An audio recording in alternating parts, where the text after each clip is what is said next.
It's March the 17th, in AD 73. We're visiting ancient Rome to watch the Liberalia, an annual festival that celebrates the liberty of Rome's citizens. We're looking in at a 17-year-old named Lucius Popedius Secundus. He's not from a poor family, but he lives in the region known as the Suburra, a poorer neighbourhood in Rome, yet close to the centre of the city. The tenants of these apartments are crammed in, which poses considerable risk. Fires are frequent, and the smell of ash and smoke in the morning is not uncommon. Lucius, who awoke at dawn, has family duties to perform today. His 15-year-old brother is coming of age. Half the children in ancient Rome die before they reach adulthood, so this is a particularly important milestone. Lucius watches his brother stand in his new toga before the household shrine with its protective deities, as he places his bulla, a protective amulet, in the shrine with a prayer of thanks. The bulla had worked. It had protected him. Unlike many others, he had survived to become an adult. At 17, Lucius has almost completed his education. He has learned to speak well, make public speeches, and how to read and write both Latin and Greek. His father has taught him the types of things you can't learn in the classroom. How to run, how to swim, and how to fight.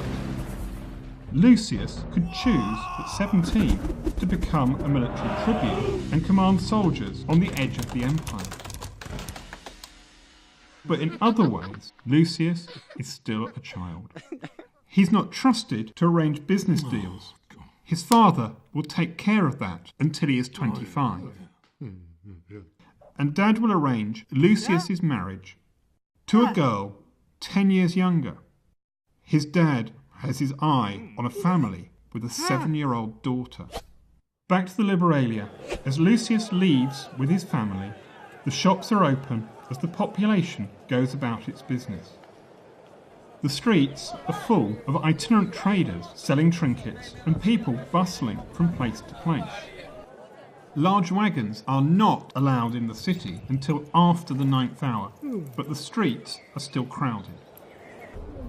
Fathers and uncles take the kids to the Forum of Augustus to see statues of Rome's famous warriors, like Aeneas, who led Rome's ancestors, the Trojans, to Italy, and Romulus, Rome's founder, and all the great generals of the Republic from more than 100 years earlier.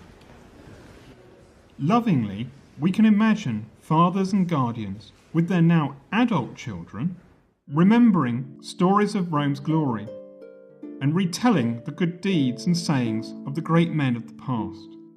Lessons on how to live well and to overcome the follies of youth. There is a sense of history in this place, relevant to their present. Romans made an empire without end in time and space. Rome was destined to be eternal through warfare. Wars were a fact of life, even in AD 73. There are campaigns in the north of England and into Scotland, to the north of the River Danube into Romania, and on the frontier between Syria and Iraq to the east. It's now the 8th hour, time to head for the baths. Lucius and his family head up the Via Lata, the wide street, to the Campus Martius and the enormous Baths of Agrippa. The family members leave the clients and freedmen outside and enter the baths with their peer group. Baths have changed from dark steamy rooms to light ones. The Romans had perfected window glass. Everyone moves from the cold room to the tepid room and to the very hot room. More than an hour later, the bathers leave massaged, oiled, and have been scraped down with a striggle to remove the remaining dirt. At the 9th hour, 7 hours after they left home, the men return for a celebratory dinner.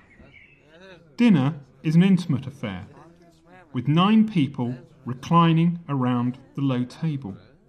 Slaves attend to their every need, as the diners, through gestures, demand more food and wine. As the day closes, we can hear the rumble of wagons outside. The clients and freedmen, with a meal of robust, if inferior, food inside them, shuffle off to the now tepid baths before returning to their apartment blocks. Back at Lucius's house, the drinking continues into the night. Lucius and his stepbrother don't look too well. A slave stands by in case either of them needs to vomit. With hindsight, we know Lucius's future. In 20 years' time, the Emperor Vespasian's youngest son, Domitian, as emperor, will enact a reign of terror. Will Lucius survive?